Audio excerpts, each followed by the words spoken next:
Hello everybody. The story of today starts with a photo from July 2005 that you see in the slide. It shows 4 men on their way to the downtown London. All of them are carrying a bomb in their backpack. A little while later, 3 of these bombs explode in an underground, and a little bit later a 4th one in a bus. Soon it comes out that these young men were living in the UK, and all but one were actually also born in the UK.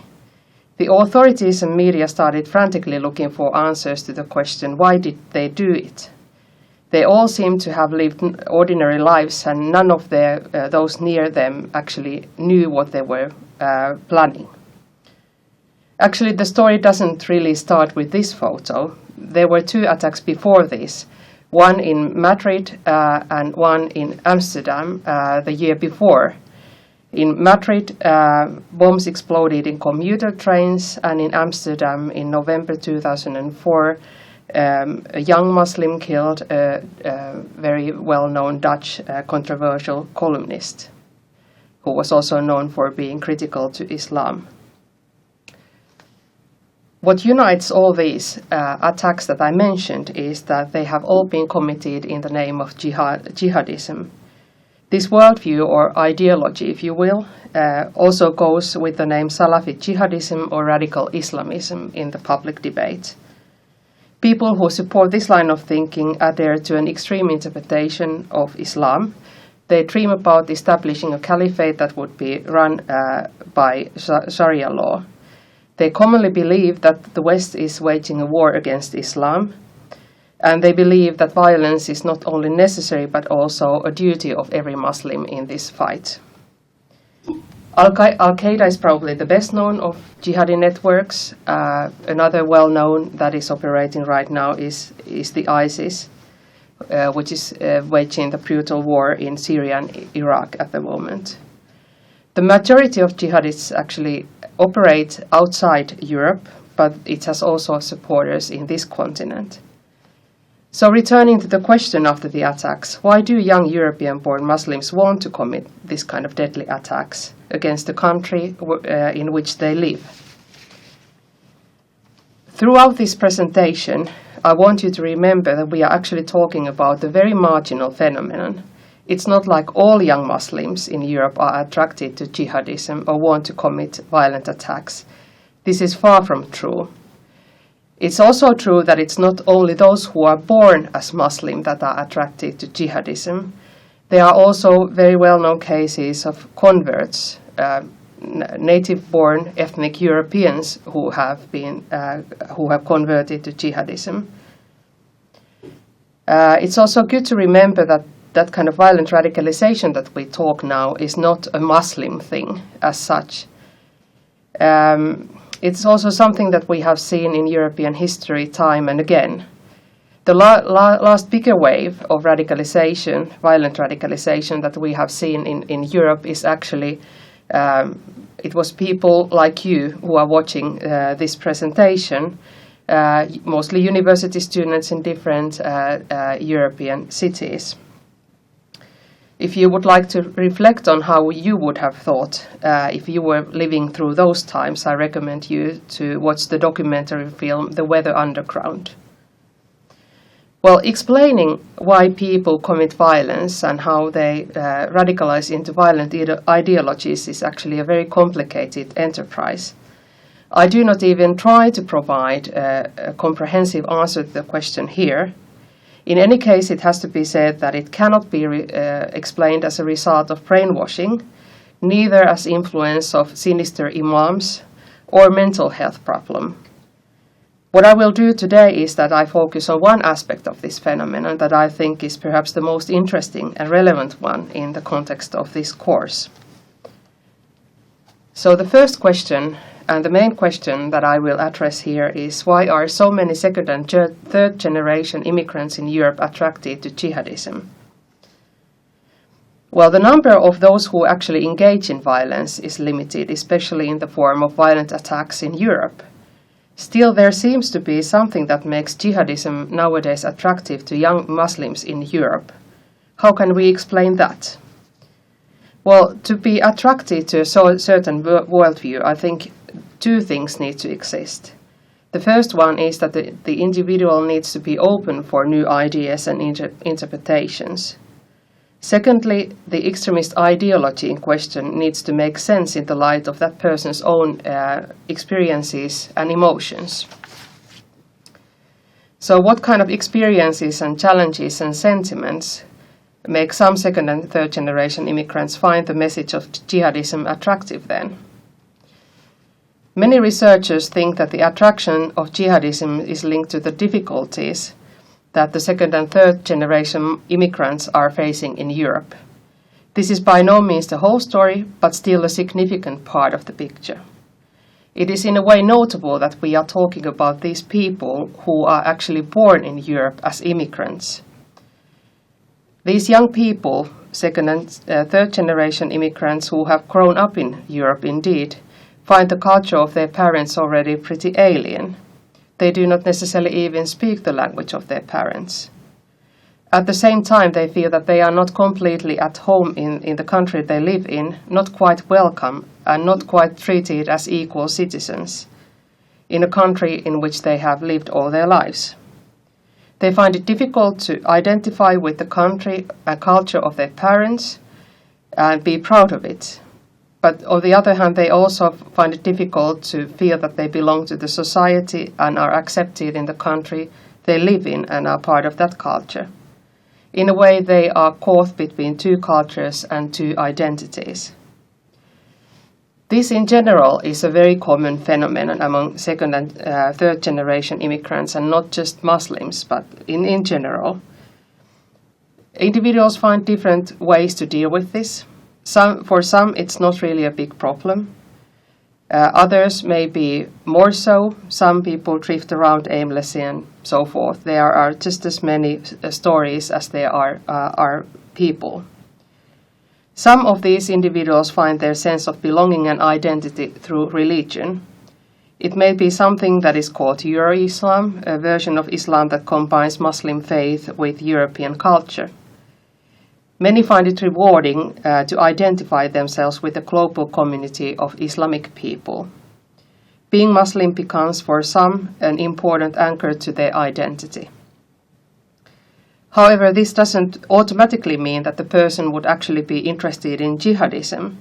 In a very large majority of the cases, the newfound religiosity gets completely peaceful manifestations.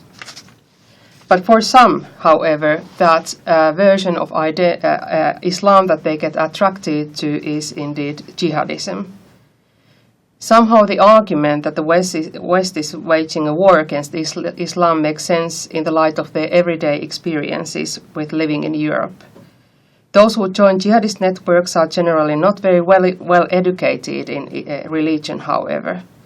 It seems that many join for other things than being part of this network has to offer.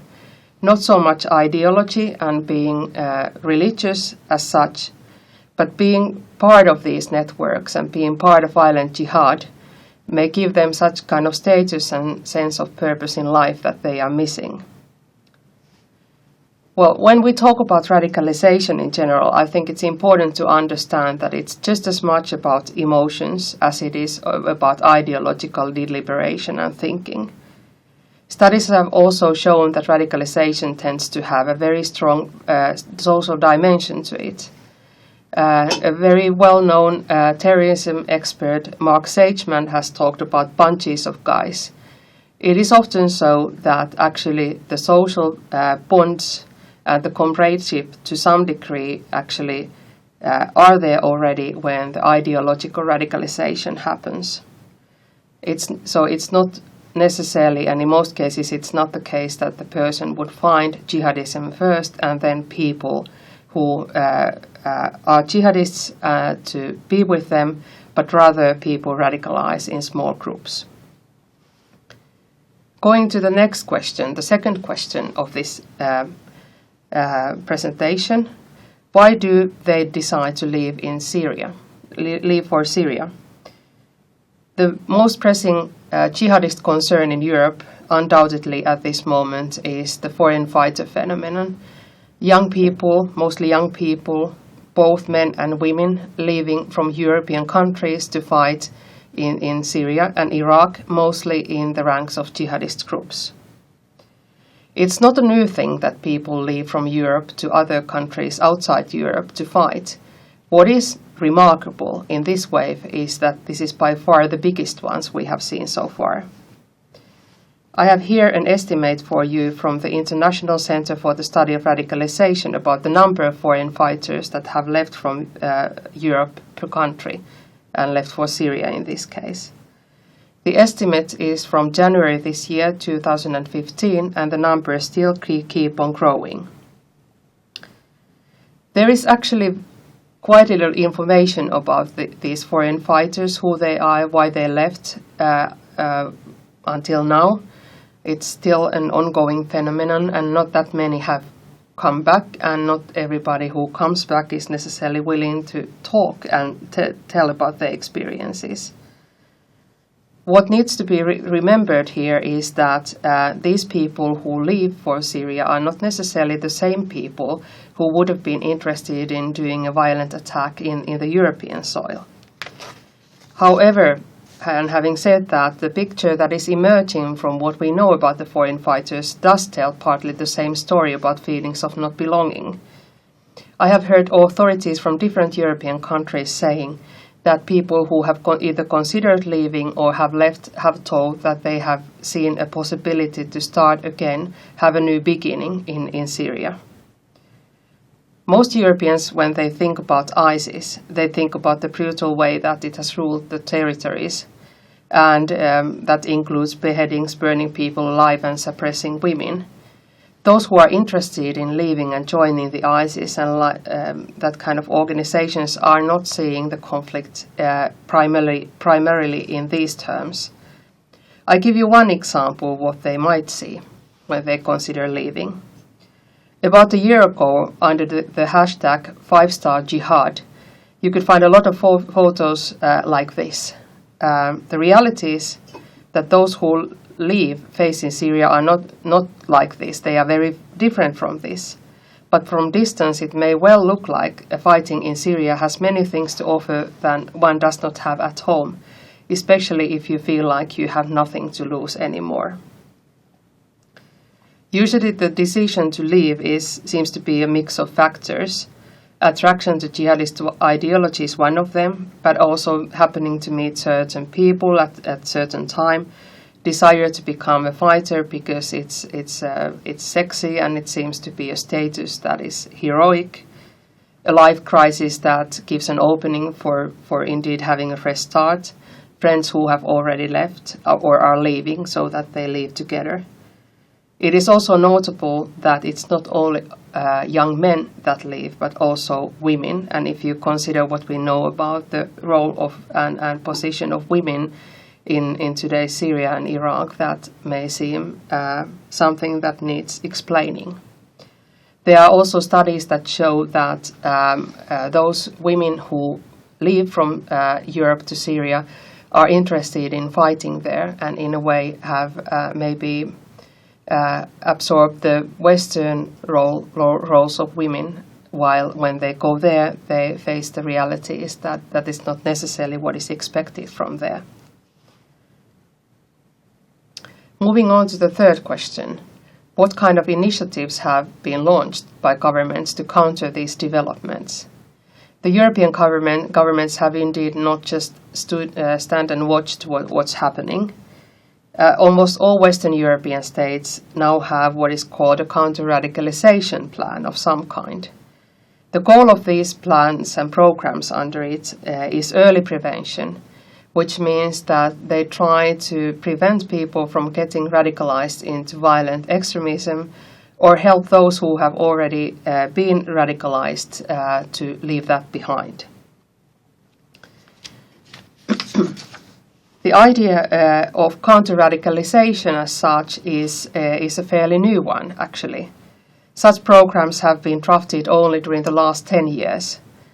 They are linked to the way that we think about causes of terrorism after 9/11. Before 9/11, the word radicalization was actually hardly even used. It's not a term that was part of studies in terrorism. When researchers talked about why terrorism happens, they talked about causes of terrorism. And then things such as existence of political and social grievances, government overreaction, and relative deprivation were, for example, things that got mentioned. They also talked about psychological motivations of individuals, but also about conditions in which a group may find resorting to a violent tactic a rational choice. After 9/11, however, it was really not possible to talk about causes of terrorism in this way, because it was seen as justifying terrorism. In this situation, the term radicalization slowly became a new framework to discuss processes leading to terrorism again. The difference with this new window, however, is that it's of different shape than the causes of terrorism window used to be.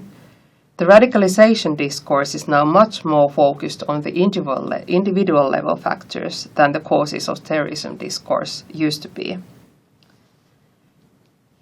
If you look at the counter-radicalization programs that have been implemented in different European countries, many of them, though not all of them, think of the radicalized individual as a person who has become attracted to extremist ideology and action because of his or her vulnerabilities.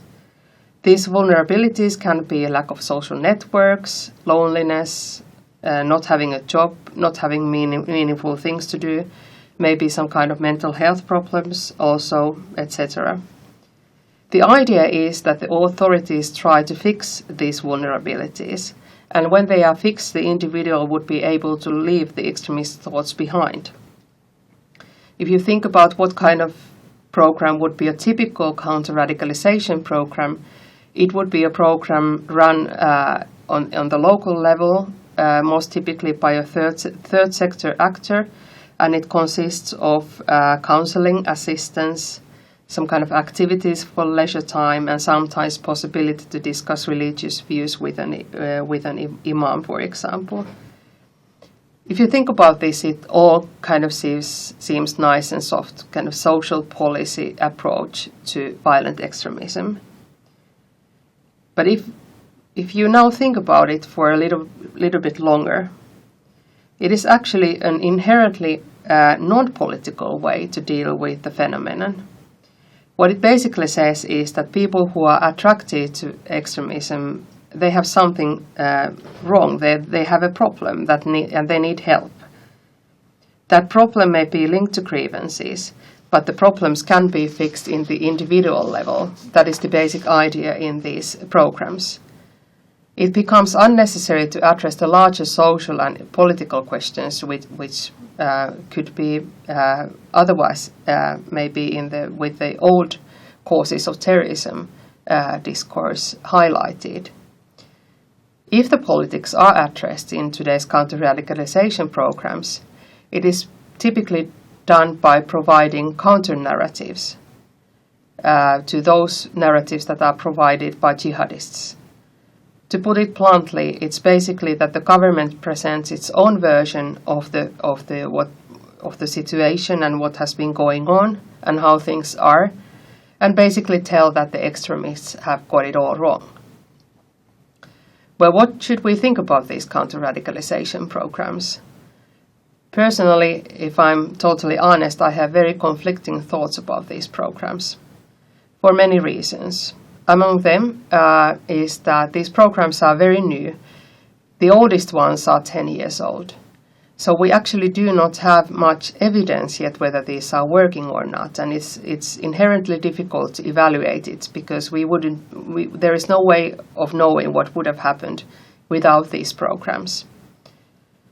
It may be a good idea to help those who want to leave the movements to disengage if the participation in the programs is voluntary. But still I hesitate whether reducing the radicalization problem to a problem of an individual is a wise decision to make. With that in mind, I leave you with a question. If jihadist terrorism in Europe was the most extreme manifestation of larger political and social issues of our times, which is the old way that we thought about terrorism, what would be these issues in this case? Thank you for your attention.